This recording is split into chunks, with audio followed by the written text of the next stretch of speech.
I know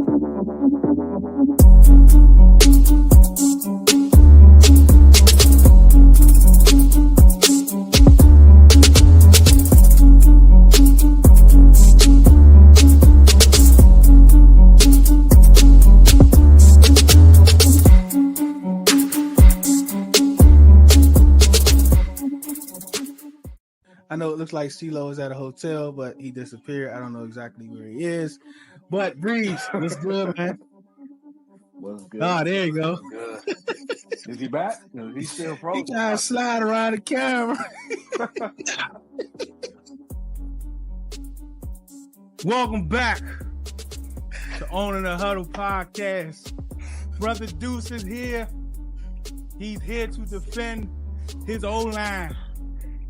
I'm getting sick and tired of you dudes and this fan base talking about my O-line. We gonna handle this today. Welcome back. Yes, sir. We are here. On the Huddle podcast. Deuce, Ceelo, half serve. My man's in the building. Slim. What's good, Slim? How you feeling, man? Hey, man, I can't call it. You know me, maintaining, never complaining.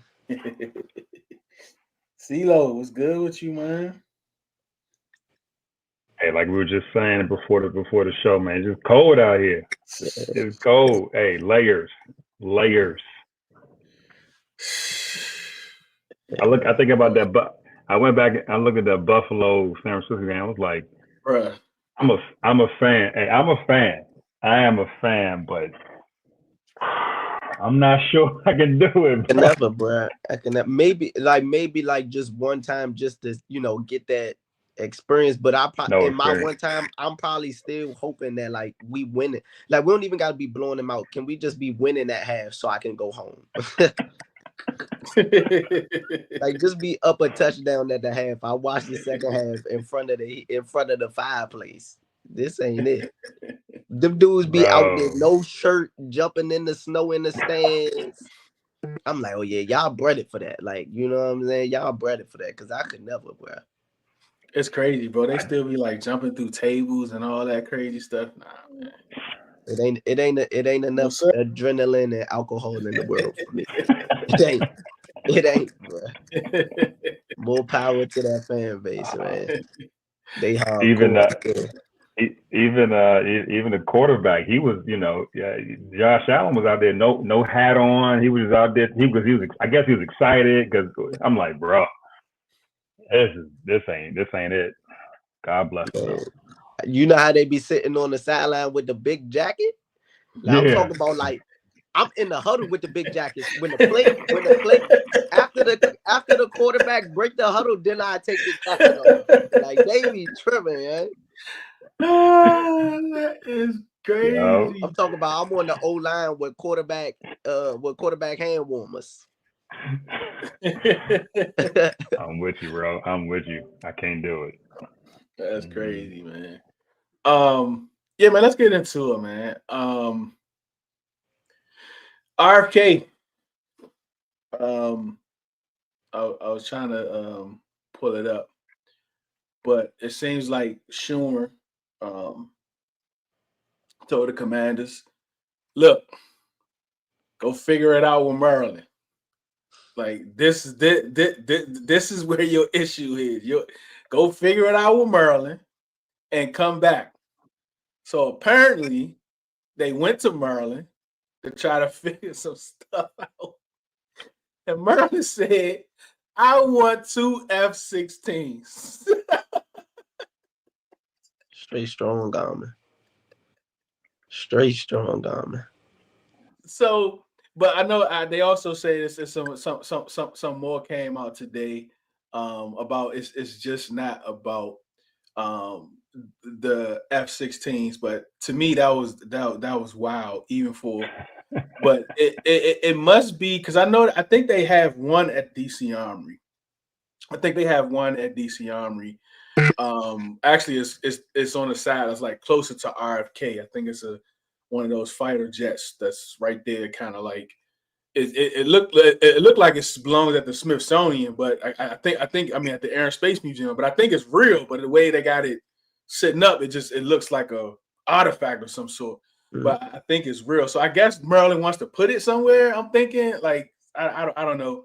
And the other big hurdle is what are they going to do with the land over there at Northwest Stadium? That's the other big part. So we're gonna start with you, Slim. What you think about the F-16 first, and what's your whole take on the whole, RFK? Like for me, I'm just out through with it, right? Like, Yeah. but where you at?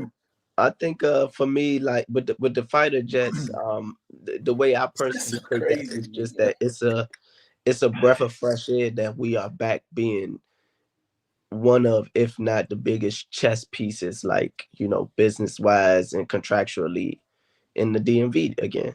Cause like for you to think that giving up the rights to the Commander Stadium is winning you F-16s, then you must understand what we are, about to be again in short fashion. So that's how I look at that. Besides, it's crazy to ask the DC government to give you two F-16s. Like I don't understand. We all on the same team. So what do it matter if they are 30 minutes up the road? Like, come on now.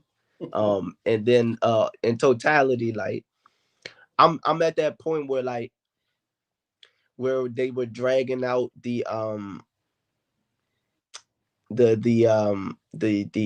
ownership.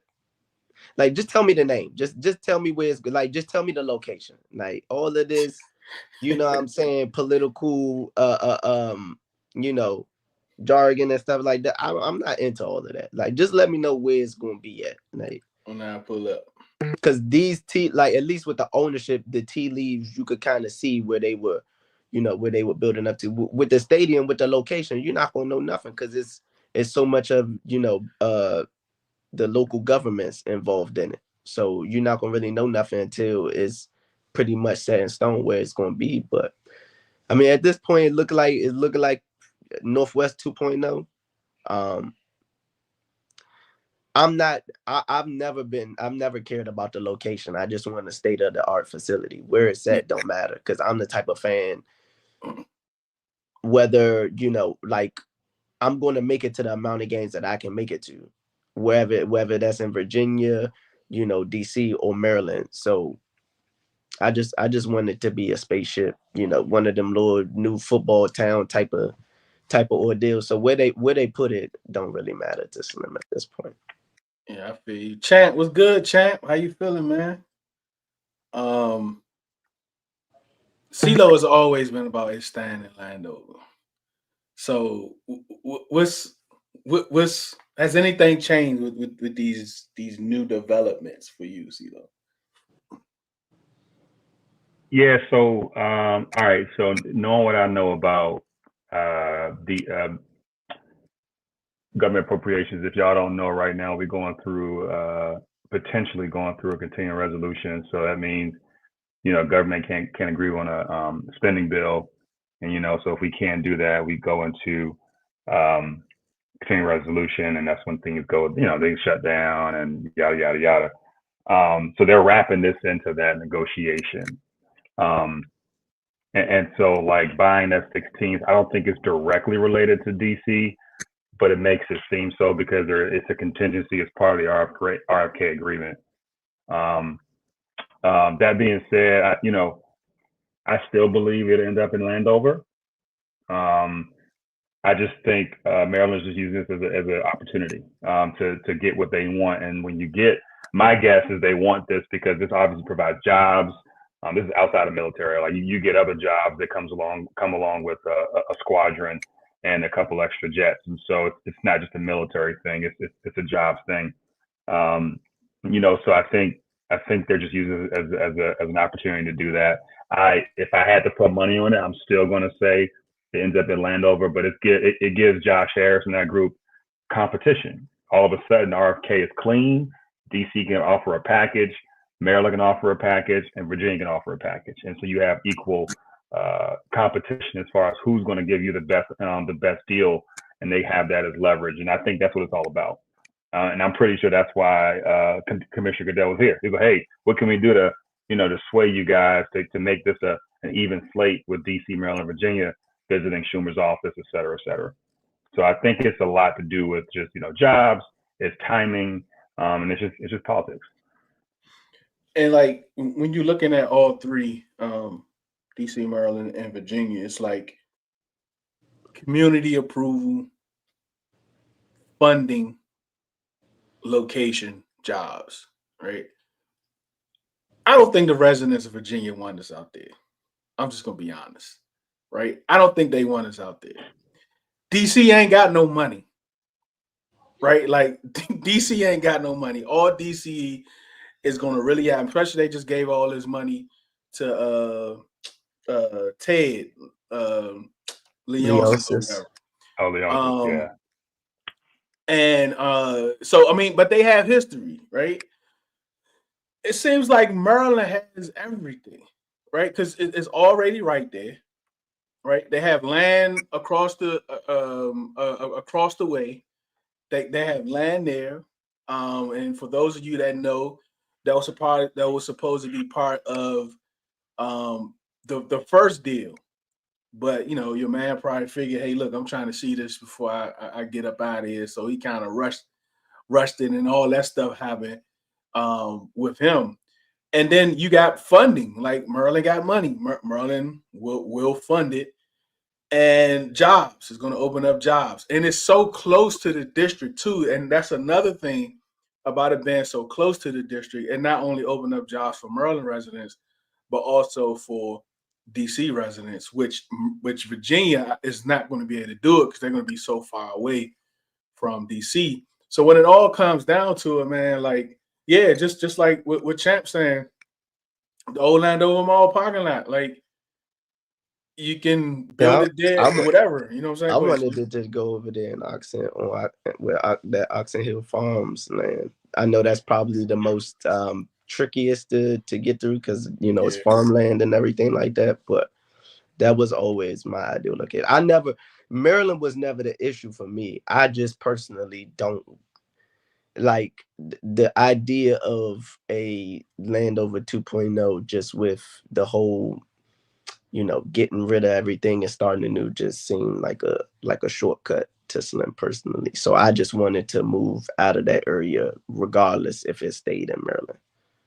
But again, like now where we at, you know what I'm saying? Now that I can feel comfortable with the on-field product, if they want to tear it down and re-put it up in Landover, we back in the red zone lot. Like, you know what I'm saying?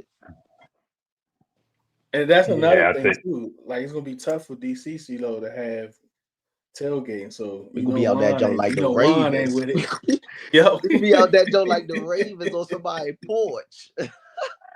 You're right.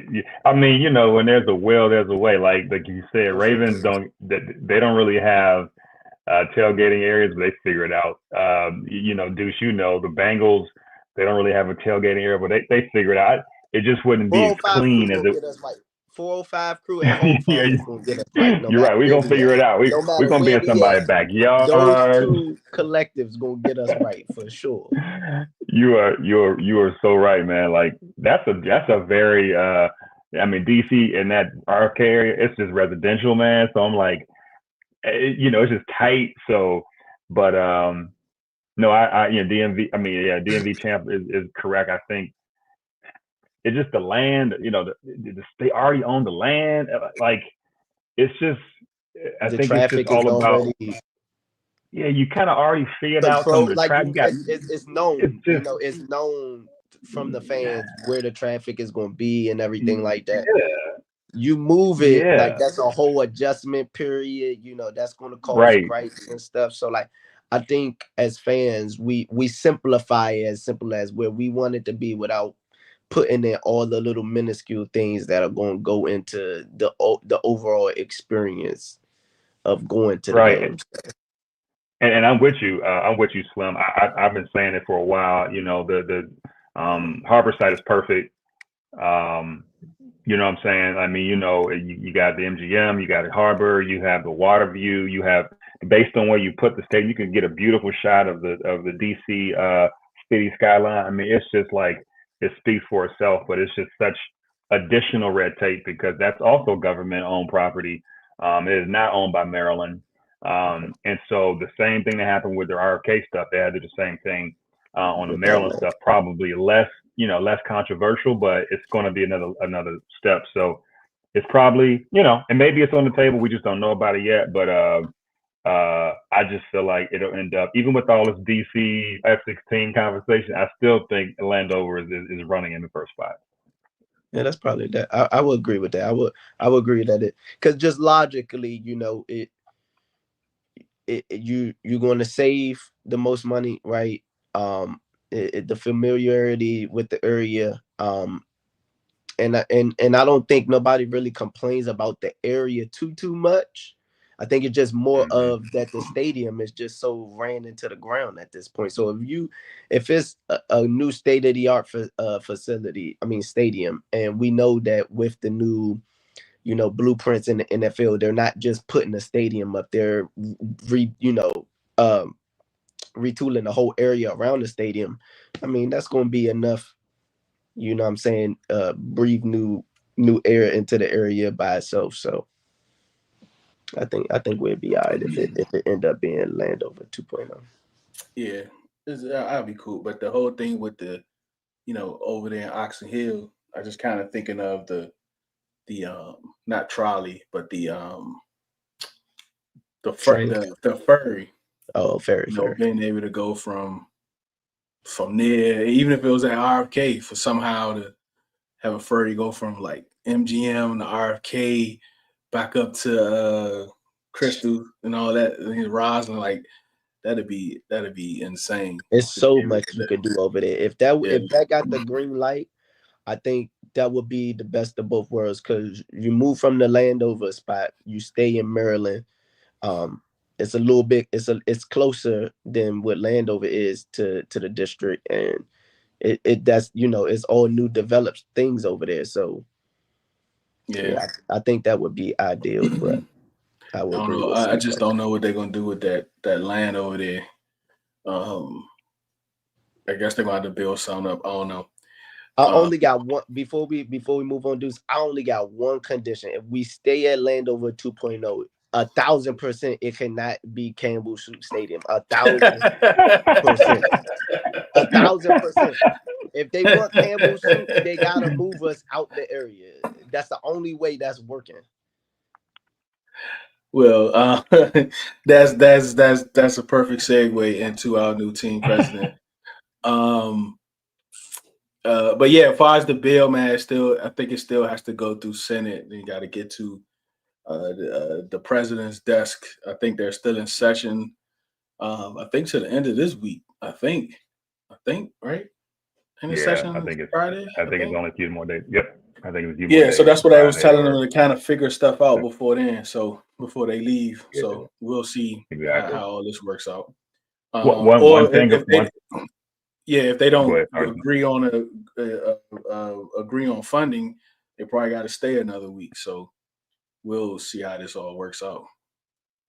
Go ahead, see. I I was was, going I to say. was, I was just as we were talking, I was pulling it up, and so apparently there's a $5 billion data center campus is tapped for that Landover Mall location for now, and so you know that's another monkey wrench in the plan, right? If Landover has plans already in place, unless something You talking changes about with where the our Landover Mall area was?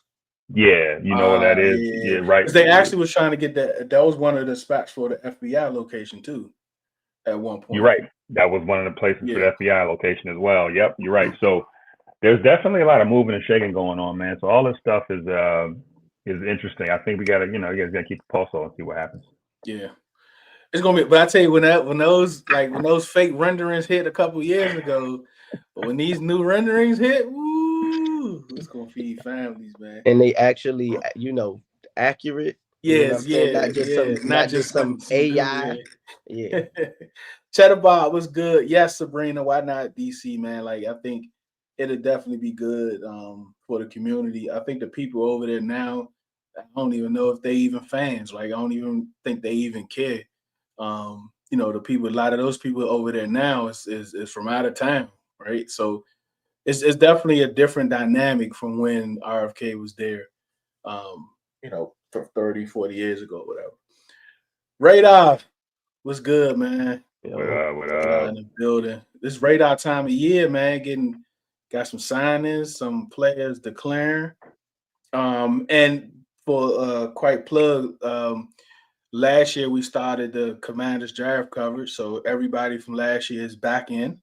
So we just kind of talking through stuff, you know, um, sharing some prospects and all that. So we're gonna be back around the end of February. So definitely look out for that.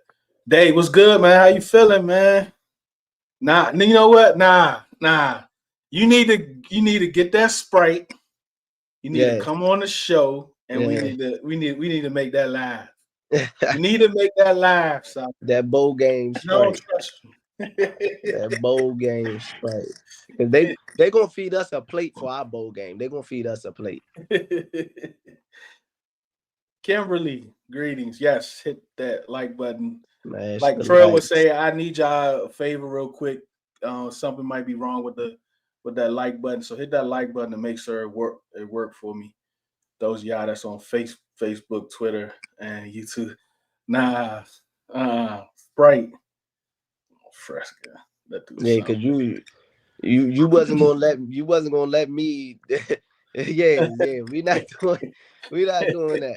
I ain't gonna go into the details on the pod, but yeah, just know you wasn't gonna let me weasel my way out my end. So we not doing that. Fresca's not a soda. That's pop. That's a bev. Oh man. All right, Ceelo. Mark Klaus, man, what you got on? Yeah, man. I think kind of we talked about it briefly in yesterday's show during in the comments. I just think that's an interesting hire, man. Talk about the president, right? The president, right? Yeah. Yeah, I think his specialty. If everyone follows up on it, his specialty is actually branding.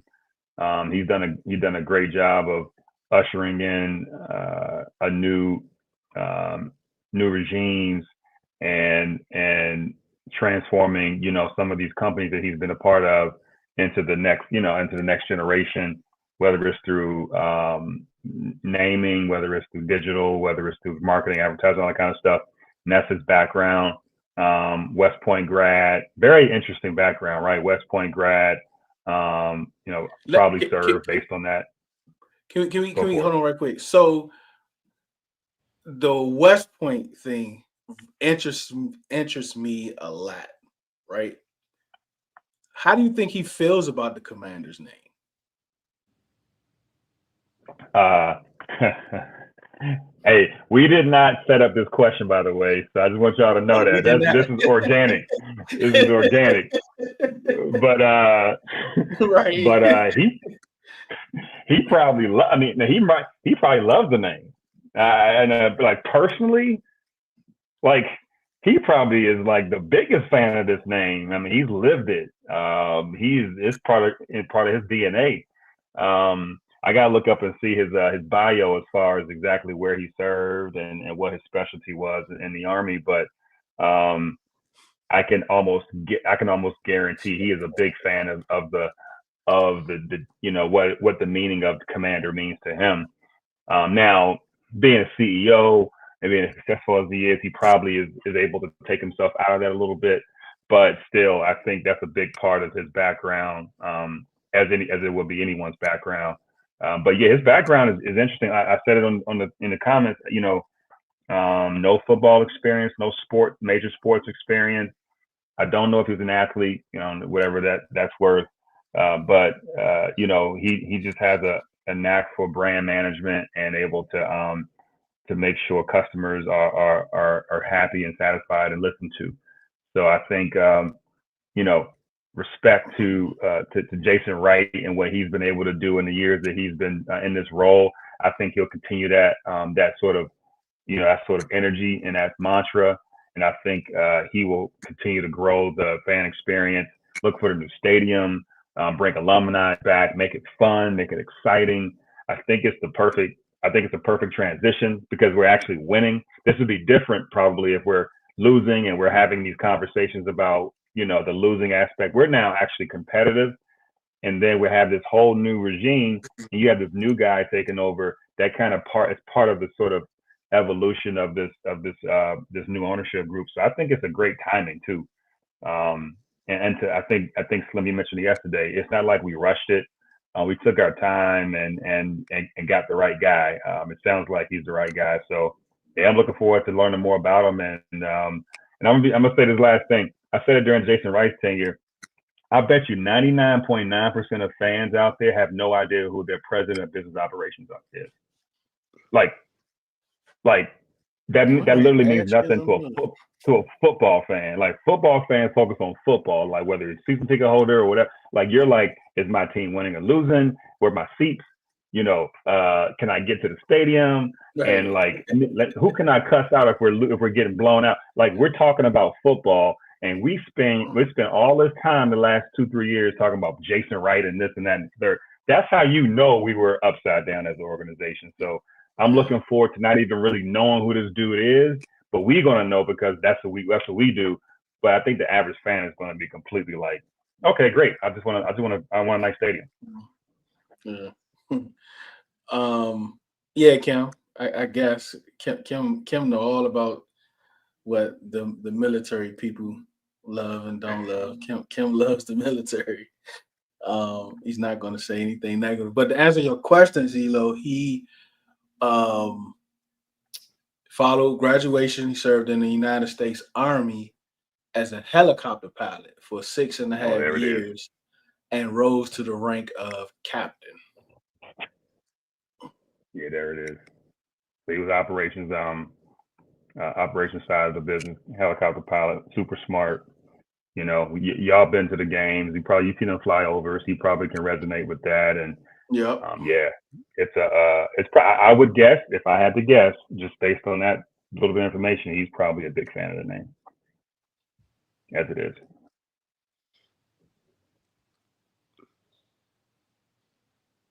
Yeah, and Slim Jason had put out something yesterday. I guess he was at some meeting with Marion with I'm about to say Marion Barry with Bowser. You saw that? Look, I was like, Jason. No, I didn't see it. I was like, Jason, not today. Have some shame, Jason. What did he do? Nah, he just posted like he was at, I guess, this like business meeting or something like that. I guess it's like some community type thing or whatever. And they, he just posted, a couple pictures of him being there or whatever yesterday. I mean, it had nothing to do with us or football. And I was like, come on, Jason. We know you still around, Jason. We know you ain't. We know you still uptown. We know you still uptown. He got a little pride. He got a little pride. He might be like, nah. Didn't he have ties to the area before he came in? Maybe not. I don't think so. I don't think Jason really had. I think he's a West Coast. He's a West Coast guy. Yeah. He played. Did he play? Here? Oh, he played here. Yeah, I think he did. Yeah. I knew it was some little tie that he had, either to the team or to the area before he started. So it makes sense. And again, I think just with how much of hands that he had in this whole transition period. You done built relationships and things like that, and got comfortable in the area and things of that nature. So until you get your your next mission, why not continue to cultivate those relationships and things like that. I know Josh Harris was wrestled. Juan, what's good, Juan? It's crazy because like after hearing that, it's not the craziest thing. Like I could definitely see him wrestling, just getting punished every match, and still loving to go back out. Yeah, still loving it. Yeah, just loving to go out there and get on the mat. You good today, Tim, man. He probably be telling the dudes that in the locker room, man. I used to wrestle. Oh, look, Kim always knows somebody that knows somebody. Yeah, he played for the Cardinals, so maybe it's just him playing against us. When they was in our division or whatever. Yeah. But I don't think he had. I think Ceelo's right. I don't think he had the right ties at all. Which is probably makes sense that he didn't, because he probably wouldn't have got hired here. They wanted somebody far, far away from anything dealing with us. So, and this is also a big move. Yeah, go ahead, CeeLo.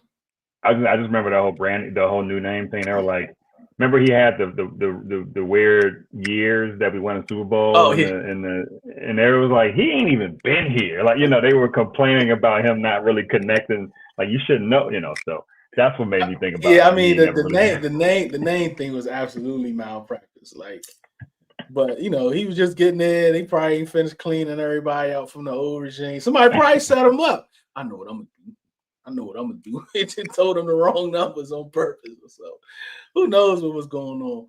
But this is a big get for Josh Harris, man. I mean, the guy's leaving. They say $9.6 billion industry with Campbell Soup, and I ain't even realized Campbell Soup was like that, bro. Like Campbell Soup, like I didn't even realize. I didn't know people even had canned goods like that no more, man. But I'm quite sure they definitely took an increase during Corona, right? Because it's not even like the soup entrees. It's more of like the bases, the cream of mushroom, the cream of chicken. Yeah, like, that's where the tomato paste from in the broth. That's where most of it's coming from. They also own Pepperidge Farm, V8, Swanson. So it's called It's called Campbell's Company versus Campbell's Soup's Company, because they're more than soup. It's everything. Yeah. I mean, he led that right. campaign or whatever of the branding to change the name to the Campbell Soup. So I know it got some who you are excited about that. Right? Yeah, but taking the soup off it so we can be multiple. It ain't the same as changing it from Campbell altogether. So like y'all could just stay on mute. Y'all can stay on mute. You know who you are. You can stay right on mute. All right. So before we get into some ball, just real quick, a couple of minutes. The logo. So correct me if I'm wrong. The agreement or whatever from the NFL Commanders, the Wetzel family, about the logo is to not like blur it out. Honor it. Like allow fanatics to be able to sell jerseys with the old logo.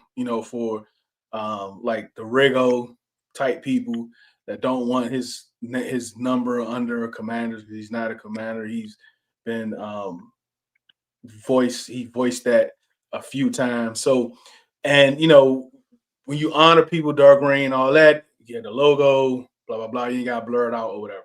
That's my understanding of the whole logo part. Not that we're going back to the name or anything like that, but the logo is going to be a part of, it's not going to be hidden in NFL and all that, NFL shops and all that. But I do ask, we still have a helmet. We still have a third helmet that we have not submitted. Like, do you all believe that will be an option? Is to have the logo for the third? I don't know if I believe it's an option. And what are we gonna call the logo? We gonna call it the Wetzel logo? Is that what we're gonna do? I guess the Wetzel logo. Yeah. Or what's the name of the chief that it was inspired by? Oh, what was his name? That's what that is. I can't think of it off. I was about to say something, but I probably I want to butcher it. But yeah, okay, but yeah, go ahead. But yeah, no, I don't know if I would necessarily believe that it would be.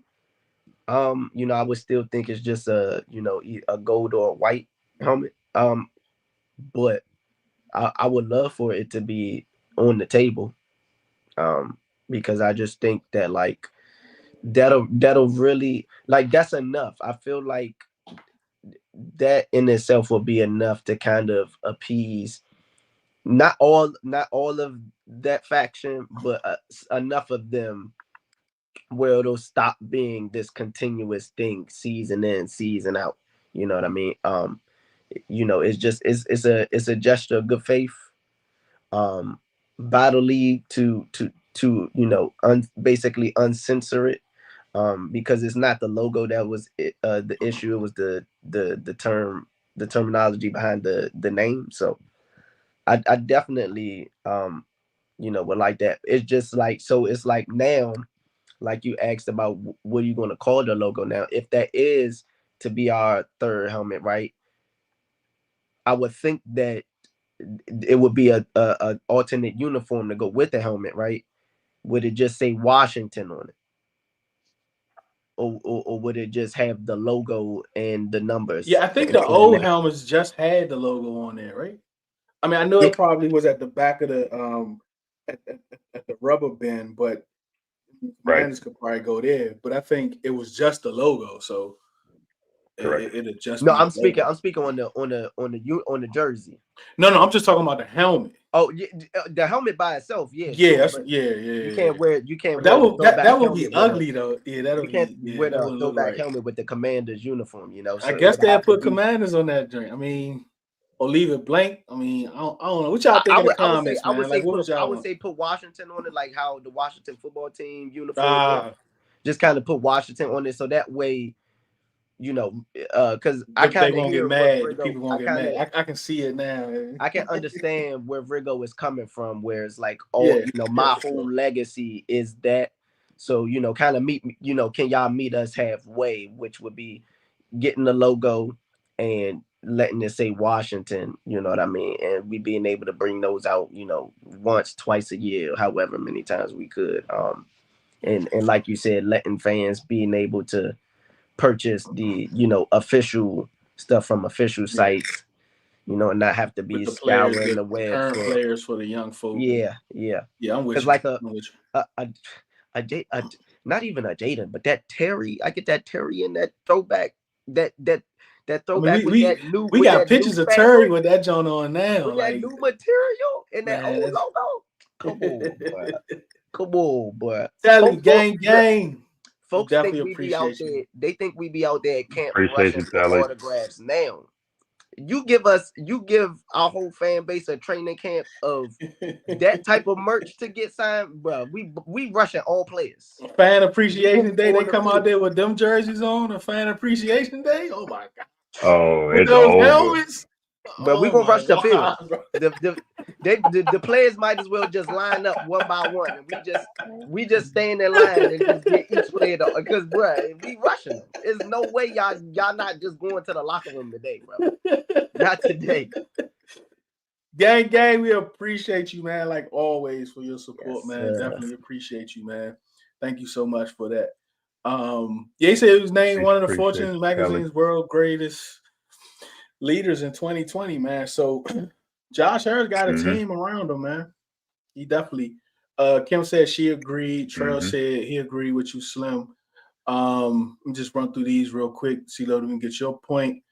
Blackie West. I knew it was Wetzel. I just didn't know what Okay. his name was. Okay. But let's just do Wetzel Wetzel. logo. Yeah, let's just do up. We're Yeah, not gonna do the yeah. Blackie logo. We're not gonna we're We're not gonna not we're gonna. not gonna We're we're not not, gonna throw no lines. We're not throwing no lines. You know what I'm saying? We're not line dancers. We football players and football fans. So we not gonna toe that one. We not gonna toe that one. Because Shelly said I he felt crashing like it out. We was don't something get new like that, but I uniforms. didn't want to, be I think loud we and do though. wrong. Like I really think we're gonna tweak some of the uniforms. We might get a new one. I think he's gonna. I think he wants to do something. Even if he don't quote unquote change the name, I think he wants to do something to kind of like this is mine or whatever. Even though he didn't do it with the Sixers, you know what I mean. Yeah, So yeah. um, But it was no contra, was yeah, it no wasn't no, no yeah, it wasn't reason. no, yeah. It wasn't no You're reason to buying the change it. 76ers. This is who they are. Yeah. And like everything we've seen and everything from their resumes just speak to, a certain just a logical nature, like just having business savvy, like with Magic, like is no way, because I'm not even going to say the conversation doesn't come up, but when that conversation comes up, I just think the positives of just staying pat with the name that you got now that you're showing success on the field, now that you got um a polarizing franchise quarterback that not only your fan base loves, but everybody fan base loves, the whole league loves. I just think the pros outweigh the cons, and I think that the cons will have to outweigh the pros for them to make that move for the fourth time. So, like to Tally's points here, CeeLo, I want to ask you this. Let me send the best way to ask you this. With the current forecast that's coming in January, and the current movements of demolishing or getting rid of the fake wokeness that's going on now, right? With the DEI stuff and all that. We're not gonna get into all that, but that stuff is happening, folks. So, do you think there's any way, from what Tully was saying, even though Josh already said no, but from what they're like, what's coming in January, is there any way that this can get momentum to come back? I like how you tried to word that. Yeah, I That's think that PR. That's that so. PR. That boy good. Hey, that boy ain't no rookie. He ain't no rookie. Nah, man. That's a great question. That's a great question. I don't want to. I don't want to put. I don't want to paint Josh any picture. He's very well liked, and we'll keep it that way, and all that kind of stuff. But this definitely gives him some license to be a little, Edgy. edgy. If you want that good word, Slump, because there's some people think it's an overcorrection, right? Some people think that we went overboard in some areas, and this is an opportunity to kind of bring it back a little bit. Now, I'm not saying the name will come back, but you can do things like a logo. You can do things like a throwback uniform once a season or every other season. You can sell merch and have it donated to charity. That's what he was asking for. The senator was asking for from Montana. Hey, why can't we have a portion of proceeds to go and support Native American reservations? Because that's what he's representing in the state of Montana. So you can do some of that stuff in a very respectful kind of. I think he would do it in a very respectful way, that you in the right way, and not alienate, people, stuff like that. Because I think there's a significant portion of our fan base that really does, feel a certain type of way about that name. Forget about forget about how you feel about Commander name and the reasons we changed it. There's people that just like that's just their name. There's people, the commentators to this day will slip up and say Redskins, and they don't apologize for it. It's not like the N word or other words. It's like, okay, and just move on. Like, so that gives you that in and of itself lets you know that it's not necessarily like a derogatory term in terms of what the FCC and what people expect. It's just that it's a slip up because it's a 50-year name.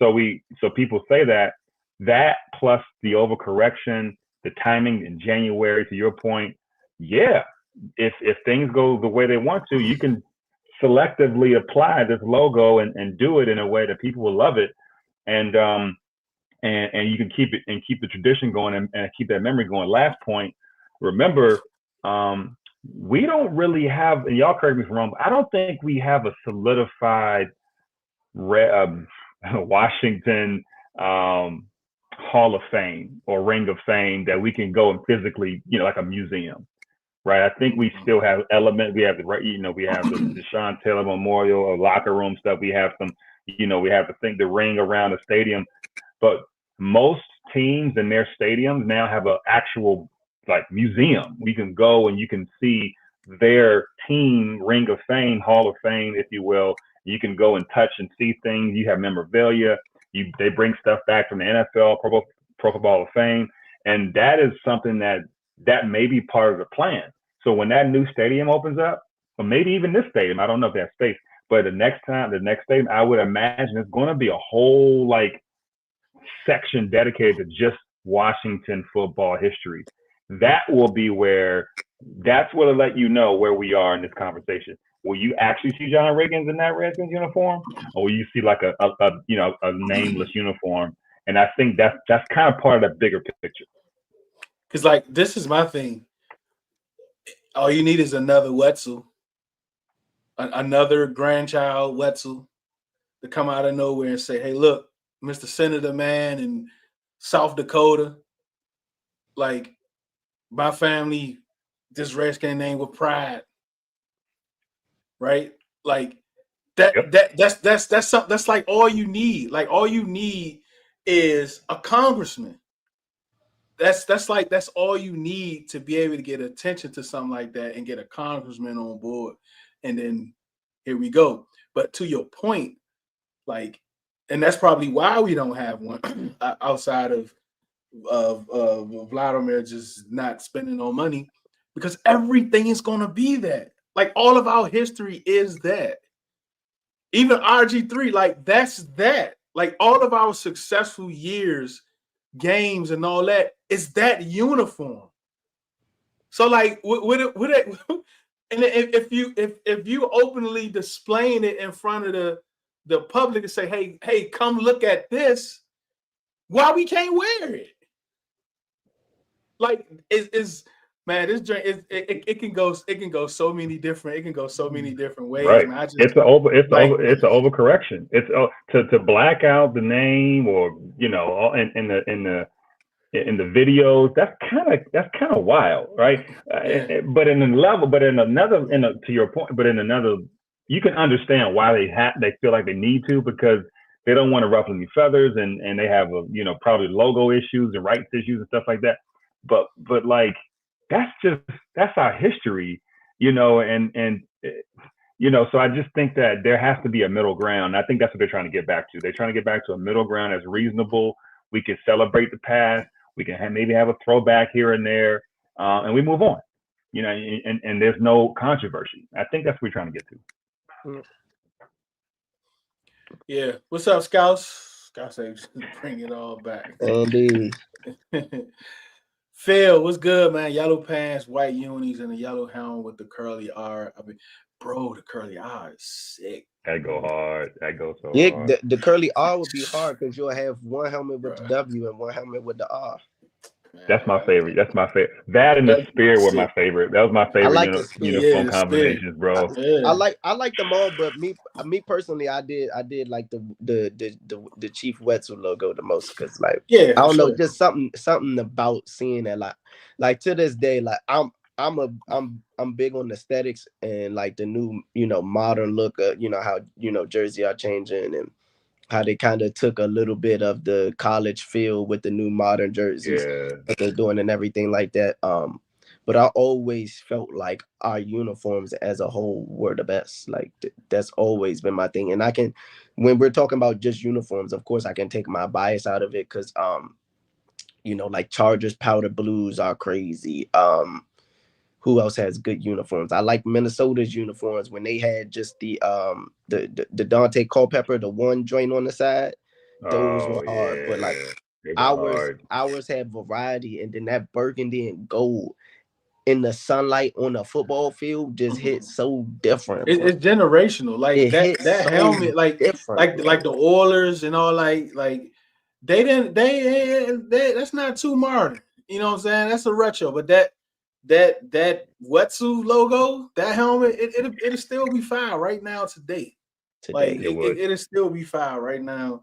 And I Right felt now Yes, like it today. would. we were the only team where all of like our whole uniforms Look at was Timothy. good. Whereas That's my everybody else, they might have man, had a man. couple uniforms, but they always had a stinker. Like teams always have a stinker uniform that they throw Hold on, on. what happens to the Land of Pittsburgh, Lakes the lady? Bears, but us, all ours was good.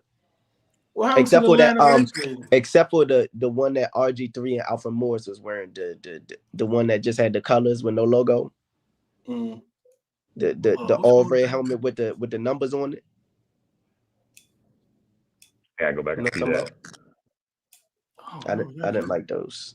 Was that the Braves throwback? It might have been. Yeah, It might have been. I know it yeah. wasn't I think it was throwback, the but Braves throwback joint. I didn't really like Yeah. those. But those that's the only uniform of ours that I just didn't like. Yeah. Let me see. Tight said we go back and he was on the risk gonna keep they gonna be mad. Yeah. That's their problem. They could be mad. Like at the end of the day, NFL is a private business, is a private entity. So like Yeah, what the teams do here don't got nothing to do with the teams in other pro sports. yeah. I'm Yeah, sure we're gonna have some type of museum though. Go ahead, Ceelo. yeah. Yeah, I was that's gonna ain't that say, what Tim. Yeah, Patriots have theirs. It's the Patriots, so they have one of the defense contractors, which will resonate with us. They actually sponsored the whole museum. It's called the Patriots Place, and it's Cowboys where got they, one. the Cowboys have one. I think The Chicago has Raiders. one, or maybe plans on having one. It's a very common thing for the newer. So that's what I mean. Like if we can get it back and that history gets to be displayed there, that'll be so lit. You can have no filter. You have the actual history of the team. People can learn from it, and that's what that's what you want. You want to have Yeah. people understand where we came from, and you can leave it there. That's appropriate versus making money off of it and all that kind of stuff. And the Raiders, they kind of have theirs like in like a hallway type thing, where it's like if you go on a tour, it's like a hallway Yeah, that you walk down around or whatever. They got like a lot of stuff down the hall, so it's not actually a museum, but it's still got that museum feel or whatever. Kept the land. That's funny. What's Riri. up, Riri? What's up, Riri? hey, Hey, look, man. I had something I forgot to load up. 1 second. Let me get this job out. All right, so let's talk about this draft. Oh, Zilla said if he had the choice, he would choose the OG bloodline. For you wrestling fans out there, um, let's talk about this draft, man. Our draft class, real quick. Let's start from Baptiste. He was the last. Let me see. Who was the last? Hold on. Who was the last pick? Hold on. Let me see. Like it was Baptiste. I think it might have been the safety, right? Was it okay? Was it Baptiste? I thought it might have been Baptiste or the Hampton. Baptiste or Hampton, right? Owens Hampton, Dominic Hampton. Owens was UDFA. Yeah. I think it was Baptiste. Well, let me just double check. Yep, Baptiste. So with this draft, we had how many picks? 1, 2, 3, 4, 5, 6, 7, 8. We had nine picks. Nine. So Nine. so usually like a 7 pick draft, you'll say a successful draft would be uh, a bona fide starter, right? Um, your next player should be, like a heavy contributor, right? And then someone that you kind of see that's, performing. Might not be a starter, but getting snaps here and there, making some sort of like that's a successful draft out of 7 picks, right? That's just the history of it. And that's probably a little too much, but that's like at least what you want. Because most drafts, some people don't they get absolutely nothing, right? And we know that because the span of a player is like what 3 years now. So we know some people go through drafts and get absolutely no hits whatsoever. We had 9 picks, right? So let's start from Baptiste, right? What do you think about him as a draft pick? What he's contributed to this team as of right now, year one. Is he a hit? Let's start with you, Slim. Um, like he's one that I wouldn't call a hit or a miss. I would just leave the book still out.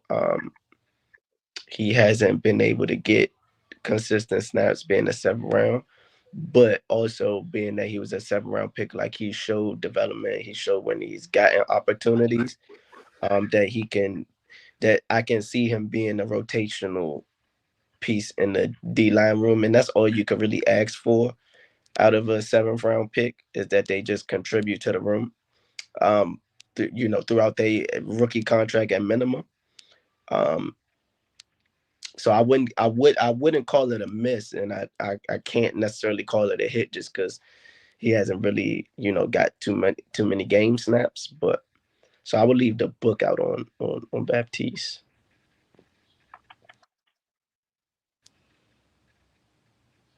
What's your Yeah, I CeeLo?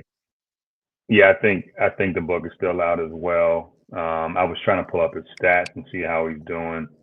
Um, I think I think he's not doing horrible. I think I'm showing sorry, it's college career. Anyway, I think he's doing all right. I think he's getting some PT over these last several weeks. He's so now the fact that he's actually playing is as a you know as a late round pick, seventh round pick. That screams a lot. That means he's going to continue to get better. He's going to get in the weight room in the off season, and he'll continue to contribute. So he may give you that may end up being a rotational piece that can give you that depth on the D line that we all need and look for to stay relevant and stay effective in the late in the game. So I think it's a solid pickup for a seventh round pick. I think it's actually a really solid pickup. Now that I just thought about it a little more, I'ma actually say it's a hit because think about it in totality. He pushed KJ off a cliff. I'm Mm-hmm. pretty sure. I'm pretty sure he get bumped over Andre. Um, Ridgeway.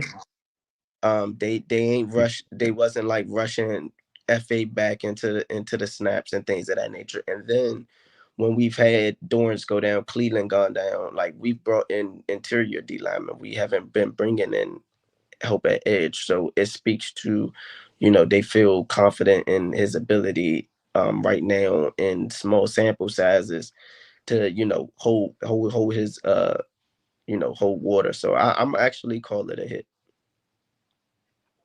Yeah, Yeah. that's where I am right now. And like I think when we ain't talking about somebody gonna give us 14 sacks. Right? Like we ain't saying we got us some elite edge rusher. But for a seventh round pick to be able to Right. contribute as much as he is, to be able to pop every now and then when he does, he pops every now and then. And you can Right. tell when he wasn't there because that depth kind of took a hit when he was injured. So I think when you're looking to build a team as a seventh round pick, he's definitely a hit so far for year one.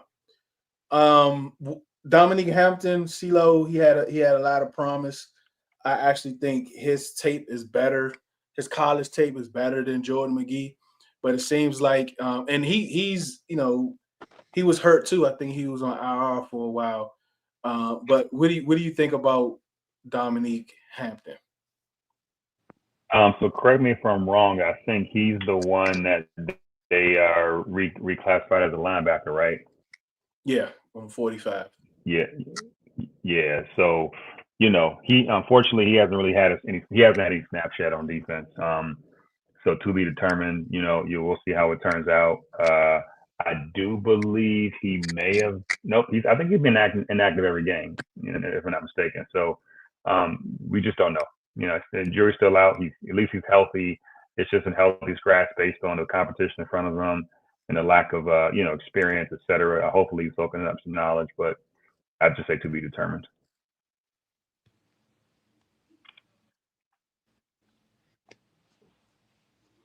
What do you think, Slim? I agree with CeeLo points, but for the sake of the experiment, I'm gonna say a miss because he been inactive, like he not even available to be used on Sundays, even if he even if he was healthy. So I'm gonna say a miss. If I gave Baptiste a hit, I'll give Hampton a miss. Jordan That's fair. McGee. He's good on specials. Like he definitely pops on specials.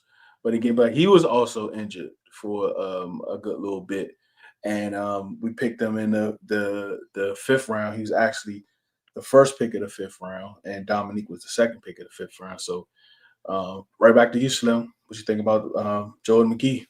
I'm gonna say Jordan McGee is a. Oh, this is tough.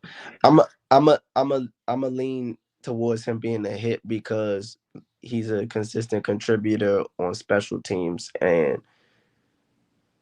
the main thing that's making me lean towards his just that DQ be raving about this guy, throughout training camp, throughout the season, once he gets healthy. I feel good about this guy and what we've been seeing from him. He's gonna get his chance to contribute. And if it wasn't for Louvu and Bobby being all pro level and Chin picking things up right as McGee started to get healthy, where we felt like Chin, might need to come off the field a little bit. They've been met because he's more of a tween. He's a small linebacker that can move, right, but he's not a safety. So you thought he might see some snaps. So I'm a lean hit. I'm a lean hit for Jordan.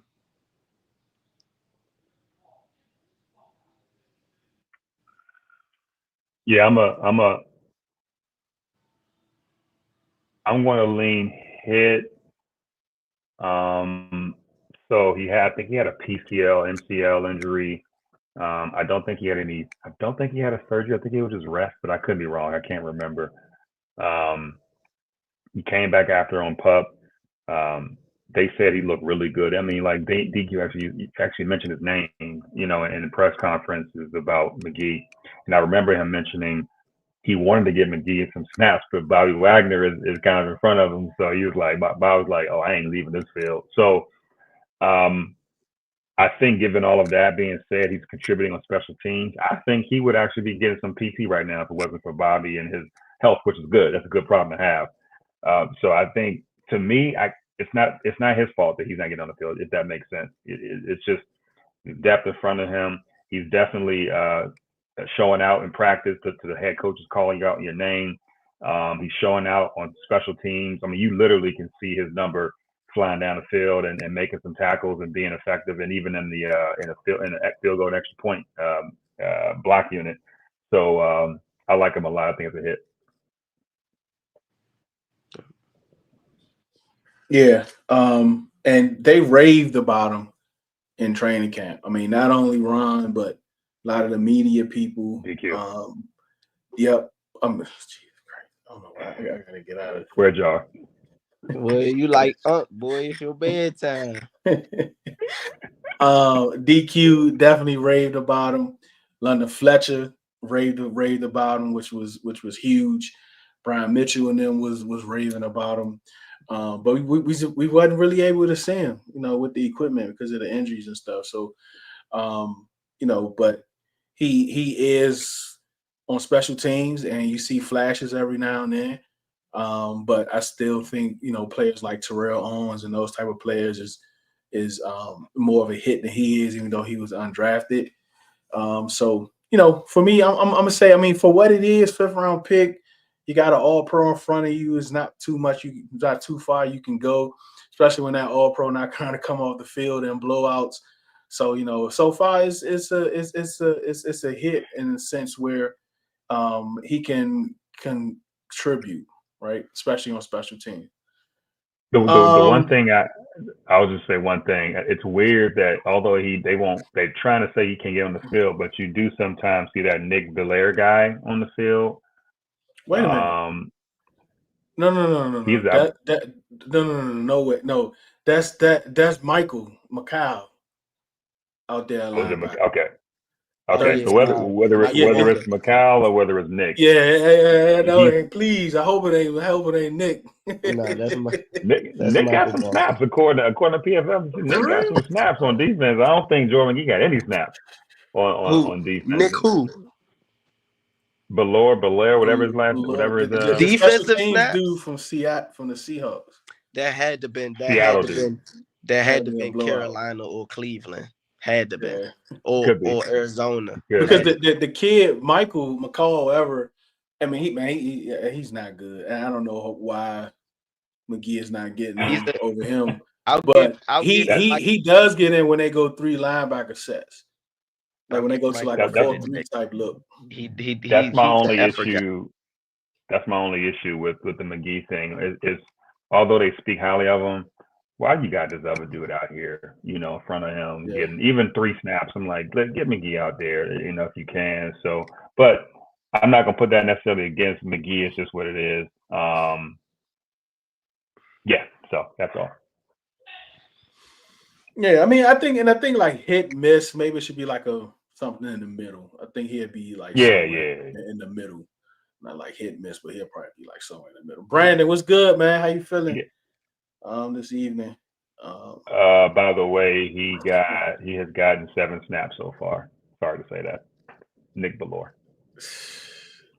Yeah, that had to been 3 one. in Cleveland, 3 in Carolina, 1 in Pittsburgh yeah, against there Pittsburgh. you go. Oh, I say Arizona, not Pittsburgh. Yeah, there you go. Pittsburgh Yeah. must have been like maybe Wags had to go to the That's bathroom or crazy. something. Nick Ballou getting 3 snaps in those 2 games, and Bobby said, "I'm not coming off the field, bro." Bobby, wow. But He trying to I rack gotta these believe that's like tackles up. Yeah, I Bobby, gotta believe wow. that's like that had to be like a big nickel set or something. I mean, I doubt if it was Bobby like replacing. I gotta believe it wasn't replacing Bobby, but I guess he's like 6'1", 250. That's a big dude. No, but what I'm So saying is, Ceelo, like if Nick Ballou can get in the game during these blowouts, you mean to tell me Bobby can't take 3 snaps off to let McGee get some bump? My boy you're right. Bobby said, "I You're right. need that I agree. 13 straight 100." We not doing none of that. I feel him, man. I feel him. Luke McCaffrey. I think the thing Luke is getting a ton of reps. He's getting a ton of reps. He's Yeah. getting a ton of snaps. He's getting a ton of experience. And a ton of separation. The boy be open. Like even when somebody else make a good catch, I'm seeing Luke flash across my screen Yeah. open. It's funny So because like on the first play when he threw it to Terry last week, Luke was right before him, right running before wide him, and then open. Ertz was right behind him. All 3 was open. He like, no, I'm All throwing this 3 jump to was Terry. open. But Yeah.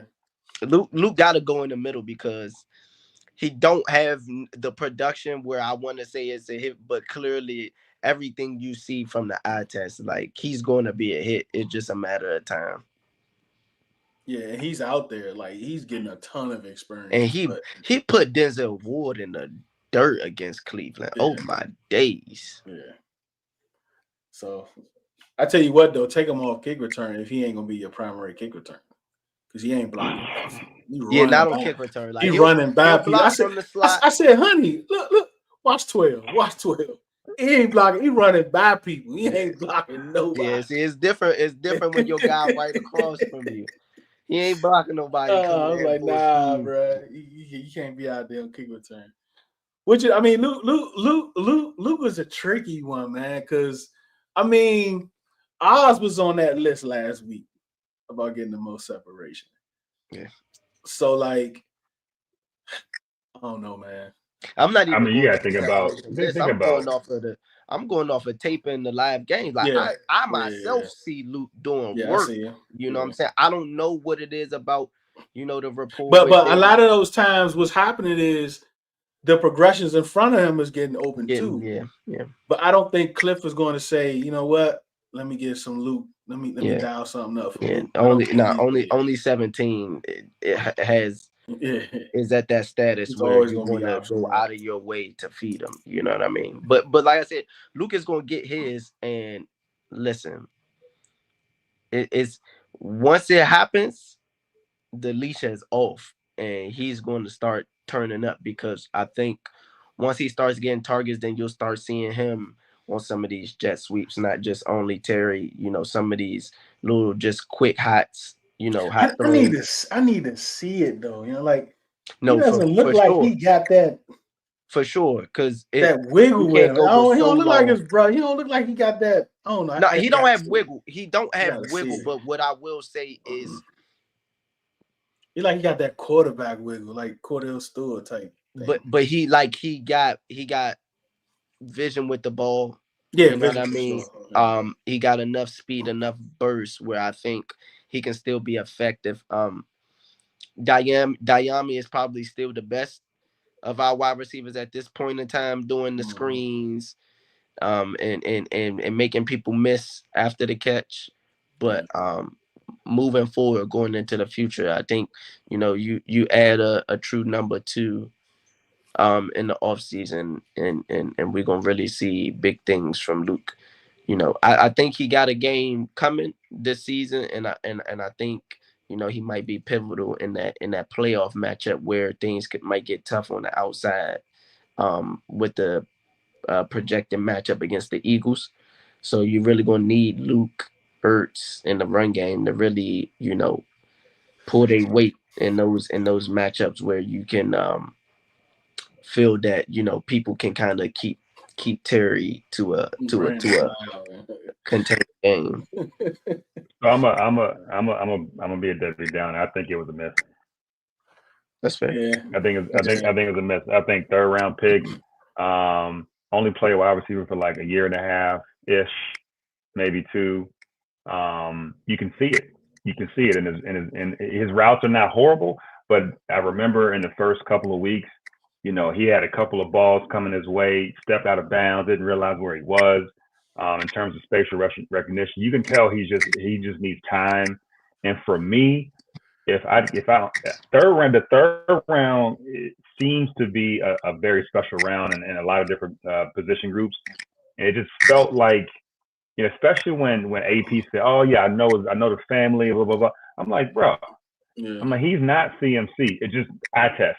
And so so I just felt like it was a little bit of a reach at that moment. It was a 100th pick, and I just felt like you have some other opportunities there. So that's where I'm looking at it. I definitely think they reached on Especially that because they didn't have no fourth round pick.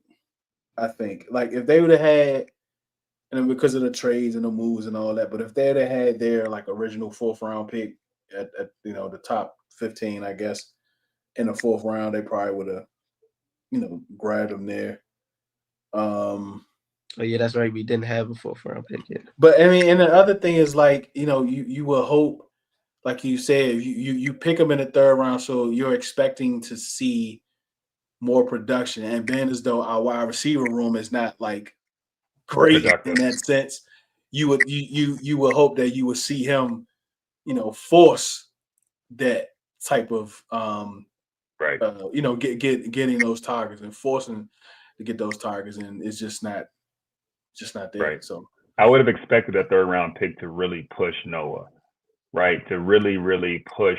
Now I know they're not the same player. I know they're slightly different kind of players, and he plays more of a slot than Noah does. But I would have expected that kind of player, or at least at that place where you selected him, to kind of push a guy like Noah, who just got cut from the Texans, and be able to really at least make it hard for the team to determine that. Now I know he's a rookie and so on and so forth, but he's nowhere near Noah's level. He just isn't. And then for him to be getting up with Jaden at 4:00 in the morning all summer, you would think Jaden to try to throw him at least a couple targets a game. You know what I mean? And he does. I think he does. He gets like one target a game or something like that, but that's about it. Yeah, we definitely need a home run hitter. And we're going to talk about that probably tomorrow about like just kind of taking a peek Brandon, forward. come on, Brandon. Oh, yeah, I already put that on. Brandon, wow. I mean, you know how I feel about big targets, right? Like Terry plays 6'5". Don't give me a 6'5" dude that plays 6'5". If you're gonna be 6'5", then you need to play 7 feet. You know what I'm saying? Like, don't just be tall just to be tall. I'm not on the big wide receiver thing. I'm kind of not in that. I don't have Josh Allen at quarterback. My quarterback don't throw contested balls like that. Like, yeah, right. He throws or Jalen Hurts on the move. Yeah, like my quarterback throw 40-yard handoffs. Like, yeah, right. I don't need. We don't need folks to jump. I just need folks to. I just need folks to do like this. Yeah, you know what I'm saying? Like Terry, I agree. Slim, I agree with. That's why the Jahan thing would kind of vex me, because I was like, assuming Jahan would be Jahan that we thought he would be. That's perfect. He's like a technician. He's out there running. He's routing people up. He got hands. Don't need a 6'5" dude out there, but it didn't work out. But I mean, that's kind of how I looked at it. I think even in the red mental state. Yeah, like even in the red zone. Idea. Oh yeah, with his been up, and I think it's stuff that goes on with players that we just don't know. We're really not supposed to know, so we're just going to be fans. and they know we're going to be fans, and if you're not telling us something is wrong, we're just going to treat you like blah blah blah. That's why I think it's something. I know it wasn't. I was being serious about Tucker. Maybe he's having marital problems or something. Like something is going on personally for it to have certain things like this happen. Like it has to be. There's no way you can be probably the best kicker of all time. You can't make a field goal. Like something has to be going on, man. But that's neither here nor there. Luke got the job because he knows that's the American way. Know somebody that knows somebody. It ain't what you know, it's who you know. Oh man. All right. I'm skipping Brian. I'm gonna do them last. Snacks, man. I'm gonna have to go miss on Snats, man. Yeah, man. I'm gonna have to go miss on Snats, man. As well as I, think he does in the run game. It's just we were in that round and the whole Swiss Army knife. Like I'm just not seeing the utilization. Like I'm seeing inline blocker. So And definitely be have a to second round pick. That's definitely have to tough. go miss. That's tough to be a second round pick, man. Very tough. Very tough. Yeah.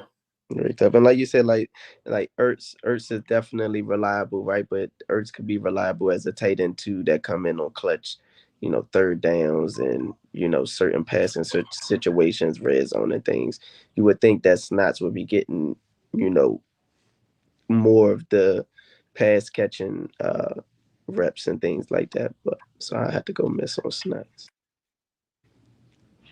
See, for me, it's tough. It's not as simple because Ertz is productive, at least in this offense. Now, maybe across his peer group, I don't know where he ranks in tight ends.